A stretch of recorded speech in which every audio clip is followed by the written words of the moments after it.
को न्याय नहीं मिला, वो एक चीज दिल्ली में दिखाई जा रही है। और महाराष्ट्र में आप देख रहे हैं जिस तरह से गर्ल्स हॉस्टल में, गवर्नमेंट गर्ल्स हॉस्टल में ना सेफ्टी है, ना सिक्योरिटी है, ना अलार्म बेल था, कुछ भी नहीं था। और it's a complete failure. Beti Padhao और बेटी पढ़ाओ और बेटी बचाओ का नारा देने वाले सरकार का पूरा ये फेलियर केंद्र में भी है और महाराष्ट्र राज्य में भी है। मैम, जिस तरह से फैमिली का आरोप है कि लड़की ने इसके पहले भी शिकायत की थी वार्डन से कि वॉचमैन इस तरह की हरकतें कर रहा है, वो अंदर आ जा रहा है, फिर भी वार्डन ने कोई कार्रवाई नहीं की, ऐसा फैमिली का आरोप है। इसको लेकर आप क्या कहती हैं कि अगर वार्डन के ध्यान में पहले ये बातें थी, अगर उसने पहले एक्शन लिया तो शायद ये चीजें इस तरह से नहीं बढ़ती? सरकार की जिम्मेदारी है सब, ये सरकारी मामला है और सरकार ने जवाब देना है सबका। कोल्हापूरमध्ये ताणतणावाचं वातावरण निर्माण झाले। काल राज्याभिषेक दिना दिवशी अनेकांनी औरंगजेबाचे फोटो स्टेटसला ठेवले होते, त्याच्यामुळे त्या ठिकाणी अनेक हिंदुत्ववादी संघटना जमल्या होत्या। आज देखील कोल्हापूर बंदची हाक देण्यात आली, कसं पाहता? मला गंमत एका गोष्टीची आणि आश्चर्य एका गोष्टीचं वाटतं की जेव्हापासून भारतीय जनता पक्ष महाराष्ट्रात सत्तेवर आली आहे, सारखंच असं वातावरण दूषित कसं होतंय? काल नगरची घटना तुम्ही मला प्रश्न विचारायला विसरलाय। नगरची घटना झाली, आता कोल्हापूरला होतंय, सारखंच तणावाचं वातावरण सातत्याने हे राज्यात कसं होतं? आणि याच्यात राज्याचं नुकसान होणार आहे, कारण का अशा जर गोष्टी होत राहिल्या, दंगली होत राहिल्या तर लोक इन्व्हेस्टमेंट करणार नाही। सर्वसामान्य जनता ही घाबरलेली आहे, बिथरलेली आहे। त्याच्यामुळे हे होम मिनिस्ट्रीचं अपयश आहे। राष्ट्रवादीच्या अध्यक्षांबद्दल सातत्याने एकेरी भाषेमध्ये भाजपचे नेते उल्लेख करताना पाहण्यात काय दिलं? संस्कृतीचा भाग आहे त्यांच्या।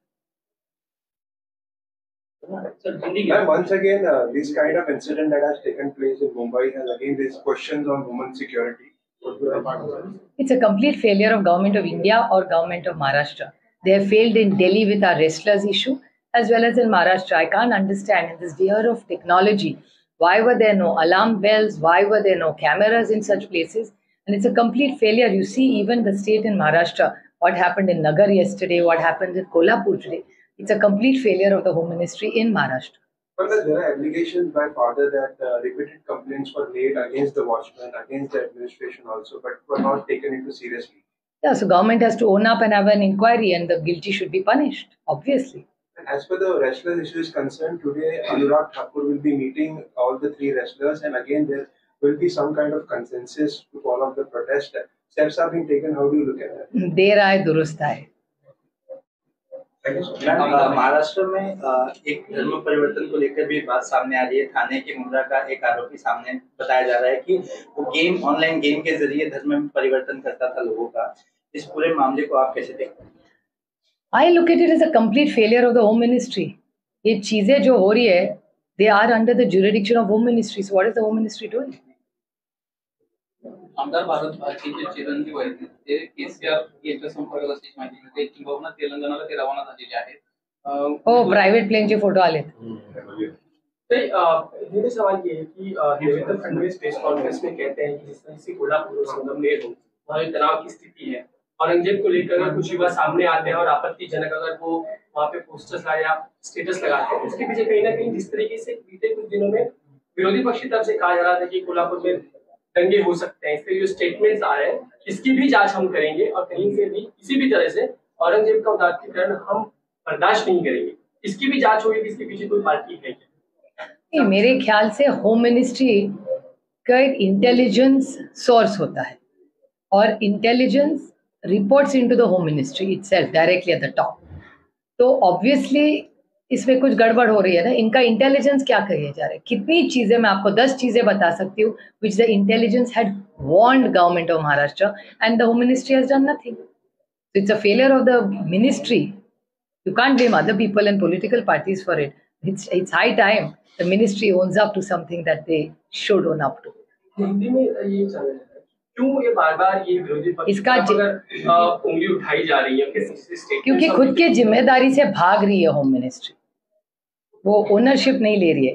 वो हर होम मिनिस्ट्री के पास एक इंटेलिजेंस का रिपोर्ट आता है, तो इनका इंटेलिजेंस रिपोर्ट इनको नहीं बताता क्या होने वाला है। इतने दंगे जब से इनकी सरकार आई है दंगे ही हुए, इसके पहले इतने दंगे कभी नहीं हुए इस राज्य में। तो ऑब्वियसली ये फेलियर ऑफ होम मिनिस्ट्री है ना। कोल्हापुर जैसा या अहमदनगर जैसा अगर जिला अशांत दिखता है अगर कुछ युवा अगर स्टेटस भी इस तरीके का लगाते हैं तो ये बहुत चिंता की बात है विरोधी पक्ष के लिए कि महाराष्ट्र जो है कई जिलों में अशांत में नजर आता है। ये विरोधी पक्ष का नहीं है, नागरिकों का इश्यू। ये विरोधी पक्ष का इश्यू है ही नहीं। This is a failure of the government in power. क्योंकि जब ऐसे होता है तो वो विरोधी पक्ष का काम नहीं होता देश शांत रखना। सत्ते में जो होता है, जो होम मिनिस्ट्री में बैठते, उनकी जिम्मेदारी होती है। And peace is a responsibility of part of governance. दूसरा सवाल ये कि हाल ही में जो पवार साहब ने स्टेटमेंट किया था कि विपक्ष जो है एक साथ है और मोदी जी के खिलाफ लहर जो है देश में दिख रही है, उसका फायदा विपक्ष हो सकता है। उसके ऊपर रिएक्शन देते हुए फडणवीस ये कहते हैं कि 2014 से लेके 19 में इसी तरीके से पवार साहब को दिखता रहा है, लेकिन कभी कोई फायदा नहीं। 300+ ही हम लोकसभा में चुन के आए हैं। इसका जवाब है राजनीति फायदे के लिए नहीं करती, सेवा के लिए हम लोग करते हैं। किस तरह का स्टेटमेंट कर रहे हैं पवार साहब के खिलाफ कि वो हमेशा सिर्फ स्टेटमेंट करते हैं कि विरोधी। It's a democracy. हम लोग डेमोक्रेसी वाले हैं, हम लोग उनकी तरह दड़पशाही वाले नहीं है। ठीक है, उनको हक बनता है बोलने का, जो मर्जी बोले। अनेक दिवसांपासून दिल्लीच्या जंतर मंतरवर पैलवान आंदोलन करत होते। अखेर पोलीस दिल्ली सरकार केंद्र सरकार त्यांच्याशी बातचीत करायला तयार झाले। अनुराग ठाकूरांनी ट्विट केलं। त्याचं कारण असं, देशामधून त्यांच्या लक्षात आलंय की देशातून त्यांना किती विरोध होतोय। मला सांगा, इतके दिवस का लागले या मुलींना त्यांना ऐकायला? याचा अर्थ त्यांना अपयश दिसतंय, रोष दिसतोय देशातून। या देशातल्या प्रत्येक महिलेला राग आलेला आहे, कारण का ज्या सरकारने बेटी पढाओ बेटी बचावचा नारा दिला होता, त्यांनी त्यांच्या बेटीला न्याय दिला नाही।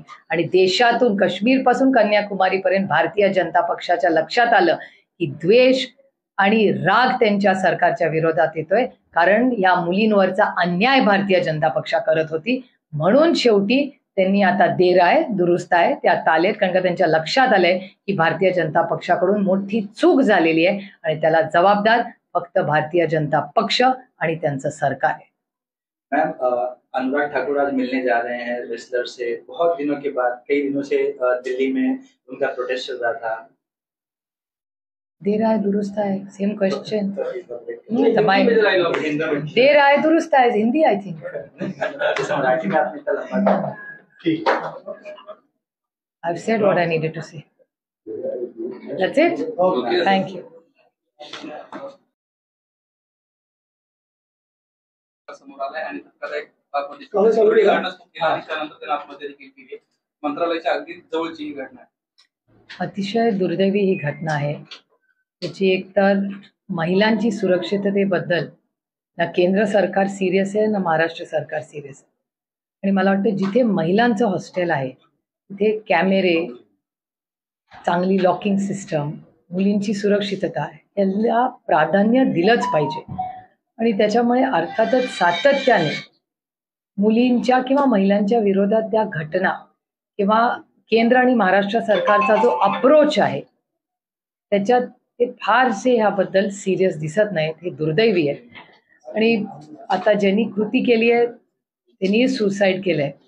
त्याच्यामुळे मला असं वाटतं पहिलं त्या सगळ्या हॉस्टेलनी तातडीने बिल्डिंगची सेफ्टी, सिक्युरिटी, म्हणजे मग हेल्पलाईन्स मुलींना असतील, तिथून एखादी अलार्म बेल असेल अशी काही घटना झाली तर, आणि कॅमेरे हे प्राधान्याने हाय प्रायोरिटीने महिलांच्या आणि मुलींच्या सुरक्षिततेसाठी सरकारने लवकर निर्णय घेतला पाहिजे। काही राज्यात महागाई वाढताना पाहायला मिळते। आजच गाडी जवळपास 100 पार गेलेली आहे। कसं फक्त या सगळ्या गोष्टींकडे थांबायचं? मला काही आश्चर्य वाटत नाही, कारण का मी गेले 2 वर्ष सातत्याने केंद्र सरकारमध्ये पार्लमेंटमध्ये जेव्हा जेव्हा बोलले तेव्हा मी price rise, inflation, food inflation याच्याबद्दल सातत्याने बोलले। आणि एक स्टेडी पॉलिसी नाहीये केंद्र सरकार। कांद्याचंच उदाहरण बघा, कांद्यात जगामध्ये कमतरता होती, महाराष्ट्रात सरप्लस कांदा होता, तेव्हा आम्ही एक्सपोर्ट करा म्हणून सातत्याने मागणी करत होते, पण केलं नाही। आज ना कांद्याला भाव आहे ना ढोबळ्या मिरचीला भाव आहे। शेतकऱ्याचं कंबरड पुणे एकीकडे मोडलेलं आहे आणि दुसरीकडे डाळीचे भाव गगनाला पोचलेले आहेत। कंप्लीट मिसमॅनेजमेंट हे सातत्याने केंद्र सरकारचं अपयश, पुन्हा एकदा बॅड इकॉनॉमिक पॉलिसीज दिसतात आपल्याला। शिक्षण आयुक्तांना एसीबीला एक पत्र दिले आणि राज्यामध्ये जे शिक्षण विभागामध्ये काम करणारे मोठमोठे अधिकारी आहेत ते कशा पद्धतीने भ्रष्टाचार करतात त्याची नावांची एक लिस्ट दिली 40 अधिकाऱ्यांची नावं आहेत जे लाचखोर अधिकारी आहेत त्याचं हे खूप दुर्दैवी आहे आणि मला वाटतं सरकारने पारदर्शकपणे त्याच्यावर ऍक्शन घेतली पाहिजे. सर मैम हिंदी में बोल दीजिए. एक गर्ल्स हॉस्टल में एक लड़की की मौत हो गई, उसके साथ अत्याचार होने की बात सामने आई है. आप कैसे देखिए इस पूरे मामले को? काफी गंभीर मामला है. केंद्र सरकार और महाराष्ट्र सरकार, आपने देखा होगा हमारी बेटियों की जिस तरह से केंद्र सरकार में हमारी बेटियों पे पुलिस ने जो हल्ला किया और जिस